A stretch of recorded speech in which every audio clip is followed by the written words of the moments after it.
ഈ രണ്ട് കാര്യങ്ങൾ നന്നായിട്ട് മനസ്സിലാക്കുക. യൂദിത്തും ഇപ്പുറത്തെ ചേച്ചിയുടെ പേരെന്നാ ജായൽ, മറന്നുപോയേക്കല് കേട്ടോ, രണ്ടുപേരുടെ പേര് മറന്നുപോയേക്കല്. ഇവർ രണ്ടുപേരും ചെയ്തത് ഒരേ കാര്യമാണ്, ഓൾമോസ്റ്റ് ഒരേ കാര്യമാണ്. ശത്രുവിന്റെ തലയെ തകർത്തുന്നത്, ശത്രുവിനെ ഇല്ലാതാക്കി. യഹൂദരെ, ഇസ്രായേൽക്കാരെ അവരുടെ ശത്രുക്കളിൽ നിന്ന് രക്ഷിക്കാൻ ഈ സ്ത്രീകൾ കാരണമായി. നന്നായിട്ട് മനസ്സിലാക്കുക.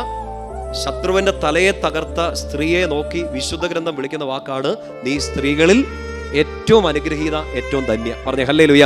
അപ്പൊ പഴയ നിയമത്തിൽ ഈ രണ്ടുപേരെ കുറിച്ച് പറയുക. സിസേറയുടെ തല തകർത്ത ജായൽ, ഹോളോഫർണസിന്റെ തല തകർത്ത യൂദിത്ത്. പുതിയ നിയമത്തിൽ ഒരാളെ കുറിച്ച് മാത്രമേ പറയുന്നുള്ളൂ. ആരെ കുറിച്ച്?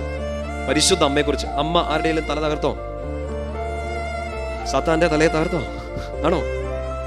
സാത്താന്റെ തലയെ തകർത്തോ പരിശുദ്ധമ്മ? നന്നായിട്ടത് മനസ്സിലാക്കുക. ഈ ജായേലിന്റെ കയ്യിലും യൂദിത്തിന്റെ കയ്യിലും ആയുധം ഉണ്ടായിരുന്നു.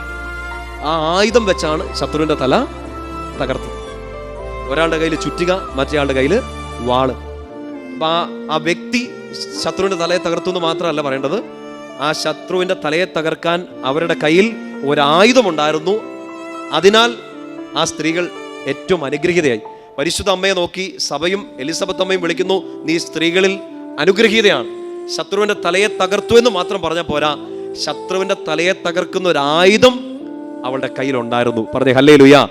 നമ്മുടെ ജീവിതത്തിന്റെ സകല വേദനകളെയും ആക്രമണങ്ങളെയും പിശാചിന്റെ എല്ലാ ബുദ്ധിമുട്ടിക്കുന്ന അനുഭവങ്ങളെയും നമ്മളെ വിഷമിപ്പിക്കുന്ന സകല സങ്കടങ്ങളെയും നിരാശയും അതിൻ്റെ എല്ലാം തലയെ തകർക്കാൻ പറ്റുന്ന ഒരായുധം പരിശുദ്ധ അമ്മ അപ്പോൾ ഉള്ളിൽ കൊണ്ടു നടക്കുന്നുണ്ട്.